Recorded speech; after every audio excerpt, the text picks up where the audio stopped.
right? All right, there we go. I love getting pictures of launches, so there we go. Oh, and Stream Raiders is about to start. I'm gonna run this off stream then, since it's starting up now. Air is here, nice. So Sekiryu, it's like a Hakuryu, but better. Tactical squadrons, all that good stuff. It is a super carrier. And Shockwave is opening up with his rockets. Wait, huh? I got called? What's up, Yeah. Shockwave? Hey, We're doing your Sekiryu replay. Oh, is this the last minute? I think this is like the 200K. I don't know. It's whatever you submitted a while back. wow. Unfortunately, Way to spoil it. Now I don't have to watch it. right? Haha, funny. Okay. I was just about to go for lunch, and then Andrew pinged me like, what? No eating for you. Oh, I mean, nice hit on. Wow, Yeah, that that's- Shimakaze had his anti-air on, didn't he? Yeah, he has AA on. Now, of course, Sekiryu rockets are identical to Hakuryu rockets, so it's like, okay. I'm just gonna post real quick. Now, I threw that second rocket strike a little bit further forward, because I expected him to accelerate into it, so not nearly as good. Yeah, I'm surprised that you didn't go for another rocket on the Shimakaze instead. Why didn't you do that? Well, the reason why was because by the time because the handling on these rockets is a little bit off. It's a bit sluggish compared to, say, the American ones where they have really good handling. So, by the time I'd gotten turned around, I probably would have overshot him completely, and I would have missed entirely. So, Gotcha. that's why I didn't go for that. And now Now, we're I'm dropping watching. the fighter here. Yeah, no, I'm dropping the fighter here because I want to keep spotting on the Montana and the Kerpers, and hopefully get spotting on the Petro as well, if at all possible. So, one minor difference, I actually take a little bit of, I run a little bit of a different build compared to, say, normally you would run light control modification. I actually run consumables modification because it gives you an extra timer on, a little bit of extra time on your heal. So now look, right? The fighters, they aggroed, but they didn't kill my entire squadron there. That's because I had the heal up for 8.5 seconds. Right. As opposed to, having it for 5 seconds, which is the normal. Still, why did you? I mean, what made you want to go through that just to get the strike in? It's chain striking, right? Like, I knew that I went for the Montana, and then I saw the second Montana that was, like, right there. So it was very easy for me to just chain drops like that. Right? Just spread the damage as much as possible. Like, if you keep focusing a single target, it's kind of meaningless because, you're only attacking one and it's like, what is this? Like, you're not spreading your damage out, you're not applying damage, as well as you could. Yeah. You could get the tactical torpedo bombers, they'll be up fairly soon. Yeah, I wanted to grab a screenshot of you launching a tactical plane instead of whatever.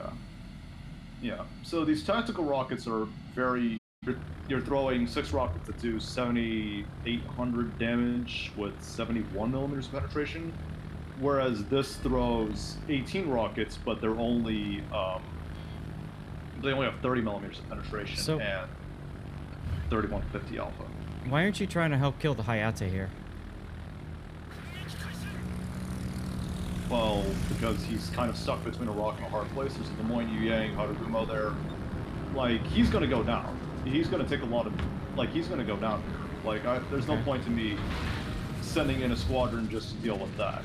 Now, this run, I made a bit of a mistake. I think I started a little bit too... Oh, no, because I have a heal right here. So, I think it's because I got greedy for that Petro You get here, greedy so never. Yeah, no, so I popped my heal very early, so this cost me a lot of my torpedo bombers for what is basically no gain. Well, I land, like, what, 1, 2 torpedo strikes here. Okay. Oh, yeah. I'm going to point out, instead of going after the DD that was on C to help your team so they can start focusing on something else, potentially spotting the second destroyer, and also not dealing with the metric ass ton of AA, You decided to go after a metric ass ton of AA. Hold on a second. Hold on a second. Chad is reporting that audio is dead.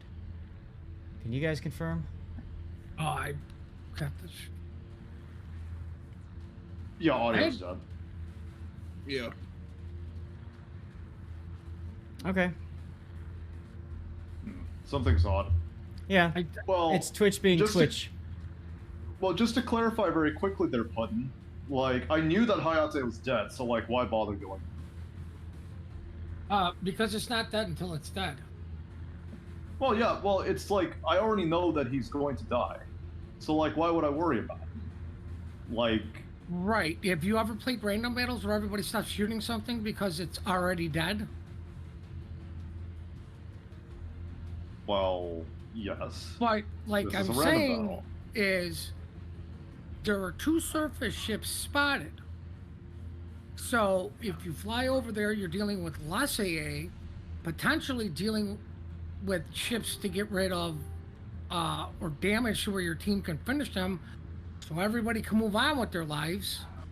Also, now that hindsight's 2020, we now see there's a second DD over there. You could have potentially accidentally spotted him, right? But instead, you flew into everybody's AA that is near, by fault or not, to where it's all overlapping without any deficiency. Well, that's a fair point.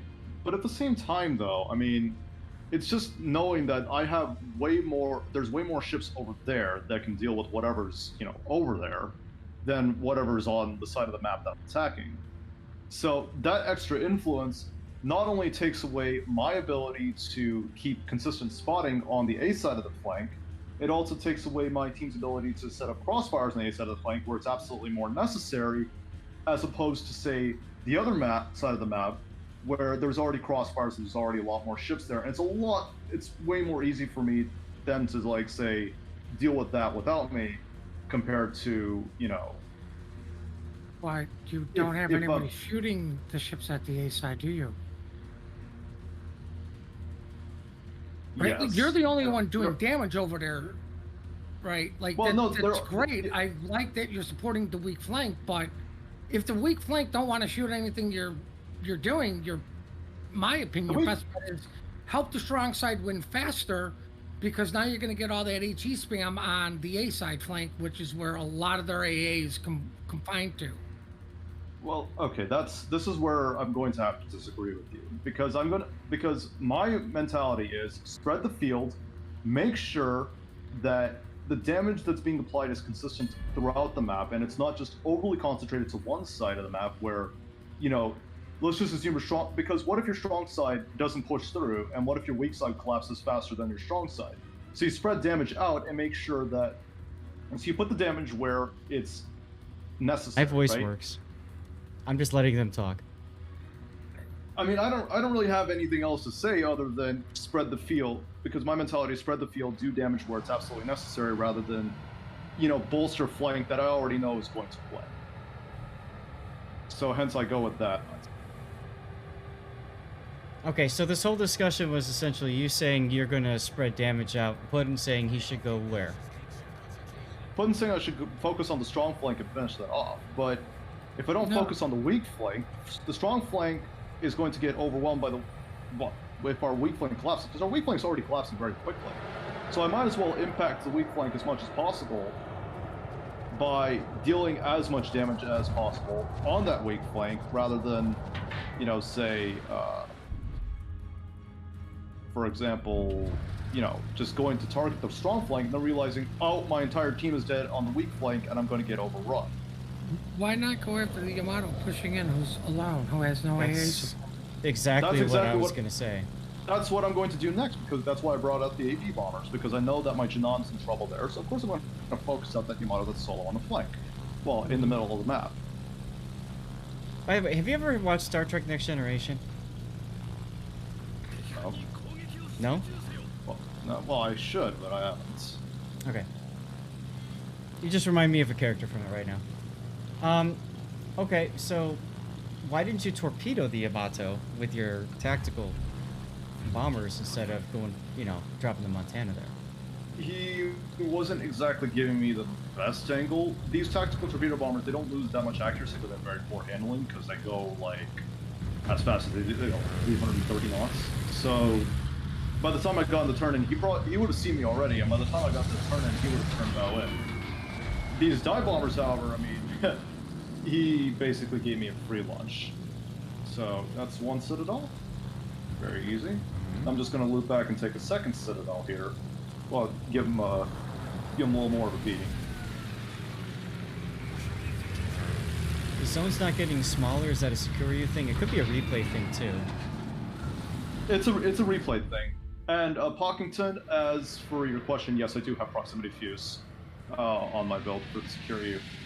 The only reason why increases torpedo damage, right? Well, it doesn't directly increase torpedo damage. It basically reduces the effects that torpedo reduction has by 10%. But the reason why it didn't seem to do that much damage, that 4-torp hit on the Montana didn't do that much, is because the Montana has a 37% torpedo belt. So, realistically speaking, it wouldn't really do that much. You know, it's not going. Well, it's a little bit more effective, but it looks like they all those too. So now you're talking damage saturation on top of that. I'm also curious why you're leaving your carrier where it is instead of trying to get it kind of closer to the battle. Well, this was because, I mean, look, it's a super carrier, and if I get caught out, I'm going to get, you know, outright murdered, because, like, you know me, right? The moment I see a carrier, I have to drop everything I'm doing and shoot it. That's basically just about everybody. That's about everybody, right? So, like, why, you know, intentionally put myself in harm's way, you know, just to cycle my strikes faster? Like, well, sure, if I was a knock-him-off or something, I'd park behind the island, but, you know... I mean, I won't disagree with him going away either, because it's not like he's going to A to drop things, he's going to B. Like, B's not that far. Everything on A is dead, and C is dead anyways. Well, the thing is, what I'm trying to get at is, I mean, now you're realizing that the Petro's getting very close to your concealment range, right? Yeah. Yeah, I wasn't actually paying that much attention, because I was just jamming to, like, I was just chilling, right? I'm like, my team's just gonna roll this, because they're all pushing in, right? And, like, you know, the worst scenario for any team is that they have to push into a team that's already set up and ready to receive them. And that's when I noticed the Petro. I'm like, oh, wait a second, this ain't right. But I don't think I flick on my autopilot until like the last minute, because I'm a goofball. So I'm like, okay, I need to go for this Petro. I recognize the Petro's the friend, so of course I'm gonna go for him, right? Well, my problem is this Joker's got defensive AA, so I lose like half my dive bomber flight to him, which is a little bit annoying, but oh well, you live with some things, and well. So now I'm going to send out my tactical torpedoes, but I'm not going to gun for the Petro with that. I'm going to save my regular torpedo bombers for... Do I go for them? No, I do go for them with the tactical torpedo bomber. No, I don't. I played this game like 3 weeks ago, and I completely forgot. I think I gone for the Petro here. Why? Yeah, no, that was a really big mistake that I made. I should have just gone for the Petro with the tactical strike. But I saw that Montana in the middle, I'm like, ooh, hello. And then the Khaba comes in and is like, ooh, gonna ruin everything. Well, yeah, the forums say that AA doesn't work Zimboto, but here's the thing, right? Korea's dive bombers require a very specific approach angle to actually work, because otherwise they're just gonna miss entirely. Because that's how... Speaking of approach angle, why are you doing this right dead on? That's the way that these tactical rockets work the best. They have a... I'm not even sure what the reticle shape is on these, because I never bothered to check. But, like, for whatever reason, if I go for a straight-on attack, it seems to work a little bit better than if I go for a side-on attack. Okay. I mean, I'm striking a Petro anyways, so I'm not going to do that much. I do believe the IGN rocket planes are better nose-in than broadside. To where the U.S. it's better to get the broadside. And then, obviously, the German is way better broadside. Well, yeah, because it's AP rock. So, as I said, now I'm going to go for the regular torpedo bombers on this guy, right? So that kills him. And now I've got a Shimakaze going. who is the same Shima, by the way, who won Zayo in sort of match. I think he guess how this ends. But I think I'm missing like 3 or 4 strikes. Yeah. Well, I mean, And, you're yeah, trying to Zul- get him defensive, obviously help the Des Moines out. Yeah. My goal is essentially like, I'm actually very surprised that I actually hit him here, but I think he saturated so much that that strike did like 10 damage. So that was a little bit unfortunate. Yeah, Simboto, he started the match with AA on. He never turned it off. So, Mm-hmm. you know, that's an oops Yeah. right there. Okay, now, let's just look at the minimap really quickly. It's the curve, look where the curve first is, by the way. Did you notice what the curve first is? Like, Mini map. So please don't start, button. Please don't. let's I don't wanna- take a look at that map for a second. Now, you don't have anybody realistically to AP bomb anymore. Okay, there you go. I mean, you could go all the way down to the curve first, but that's a waste of your time, right? Yeah, exactly. I'm not gonna waste time striking curve first when he's like that far off the map. Like, I need to get rid of that Khaba. The only problem is my destroyers, being my team's destroyers, as per usual, are so incredibly dense that they somehow managed to, like, all 3 of them managed to die to that Khaba. All that 3 of goes them back- died to that Khaba. That goes back to my Right. earlier comment at the very start of the replay when I said, made that comment about trying to help out the Hayate or whatever, killing the Hayate early on. Yeah. Because, in my personal opinion, everything you can do to make it easier for your team to win is a big win for you. You know what I mean? Well, yes. By the way, instead of recalling your AP bombers, did you consider going after the sus and dropping on him instead? Well, I can't citadel him with AP bombers. That's the problem. Okay. I'll be honest with you. You should have dropped them on a DD. Like, granted, it's only 10%, but that's 10% damage you have to do less later.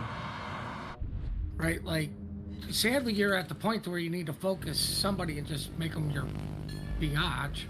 Yep. And Because your rotating team is planes just- wasted some time. Epically. Well, not I know the DD's. Well, yeah, I know the DD was going to move forward, T, but like, I didn't actually think he would accelerate that quickly. I thought he would ram himself onto the island and then just eat it. Bit of a misplay on my part, but oh well. Order was a really good play on the DD. Yep. Yeah, no, that was a good dodge on the destroyer's part, recognizing that incoming threat from the and now it begins. That's 1 destroyer dead to the Khaba. I'm just hoping I can kill the Shima with this torpedo strike. And I'm just trying to chain onto the Khaba. Yeah, now I'm just trying to chain onto the Khaba here and try to at least try to hit him with with 1 torp at the very least, but unfortunately it's not going to give me that, I think, so. The I didn't see. Did you take a big flak hit or something? Because you used your heal. I think it's probably panic popped it because I thought I would run into the United States, but I didn't check my minimap and I didn't see that he wouldn't find the island, so. Okay. Yeah, that's why I was a panic pop. But it's not like it's going to be too much use for me anyways. Because now I'm basically just going to take my tactical torpedo bombers and just go hit that curve first. And what can the curve first do? Like, these planes move so quick. Why the curve first and not the Khaba? Well, not only is it going to be very difficult for me to hit that Khaba with... Actually, I do go for the Khaba here, I think. I'm a goofball. But I think I overshoot him. It looks Yeah, like no, you I were setting completely- up for it, but he turned into the island. I was setting up for... Yeah, no, that's one of the disadvantages of these tactical squadrons, is that they require such a long prep time that, you know, if you miss a line in your prep, like, you completely win. So, Okay. of course, so I just go for the curve first here. Yeah, Because makes I sense. know... Yeah, because the speed of these tactical planes means that, you know, I can just get my strike out very quickly, and then I can just immediately return back to my carrier. And I'm not wasting too much time because, you know, sprint across the map and everything. Surprisingly, my Hayate is still alive, which works for me, I guess. But the only problem is that the United States is still hammering away. So I draw my fighter to protect my Hayate, and I also have an incomp with me. And this Khaba, I don't know how he messed that up, but you know, like I would have probably tried to support the incomparable with the bomber, or with the fighter. Yeah. I mean, instead of the Hayate. yeah. Well, I knew the incomp was also behind me as well, so that's why I went for that. Now, this is where the rockets work best, right? You have that, you know, sort of slightly angled target, good lead. He glides into it and eats 8,000 damage. Well, not 8,000, 6,000 damage, and and that's the kill shot from the incomp. Now, here's where, this is where things get interesting. closer to the map, and I think you just changed your navigation settings. Yes. So so now what I'm trying to go do is spot this United States, and all it takes for the incomparable is to get one good shot into that United States, and that's basically game over. And this, because I know the United States is moving across. Like, look where his planes are coming from, right? Like, there he is. So why did you drop the fighters there? I probably would have dropped them closer to the sus and, you know, farther away from the incomp, you know? I don't remember if I'm running enhanced reactions on this build, but that gives the fighters time to set. And, yeah, and that's where I sort of like, oh my god, we're gonna lose this, right? Because now I see that the incomparable's dead, and he not only that, he also whipped his shot on the United States. So now when I'm worried, you know, again, when we talk about placement of the fighter, I think you had a really good chance there to, if you knew where the sus was going to come from, get between that point and the incomp, and force him to go around that, and that would have wasted some time at least. I don't know that it would have saved the incomp there, but you know. I mean, well, I don't disagree with him dropping his fighter on the incomp, because you can always just spot with his torpedoes, right? Like that's what I was doing. Yeah. There's that, and you try to save him. I mean, if the guy doesn't want to be saved, there's nothing you can do. You did what you could do. Yeah. That's basically what I tried to do. Now, a bit of a whiff drop on that curve first. He actually slid a bit further than I thought he would, which I was like, what? I was like, I actually couldn't believe that I missed that drop. So now I'm just hoping that I can get this guy on the reverse and deal enough damage that my tactical squadrons can punch him in the face. Triple sit, not bad. Now, you know what the best part is? I broke his engine. That's going to be key. You know why? Because you got torpedo bombers coming up. I got torpedo bombers coming out. He's DCP'd that, and by the time my planes reach, the DTP is going to be down. Right, so you can get him on a sticky flood or two. Sticky flood and sticky fires. More importantly, all you got to do is survive one salvo. Yeah, and Sekiryu. And Sekiryu is also very well armored on its deck. So it's got like I think it's got basically the identical armor scheme to Sekiryu, and not only that, it also has fairly trolly armor. So that's 4 hits. That's a permaflood. And a fire now. All right, so he needs to die in 8 seconds, and you have to not die. Yeah, it looks like the Kerfer slung HE. Yeah, the Kerfer's slinging HE at me. And that's a last second win. Last second. Yeah, like I said, last second win.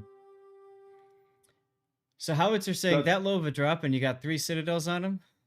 Yeah, that's the consistency. The Hikori's bombers are more consistent than MVR's bombers.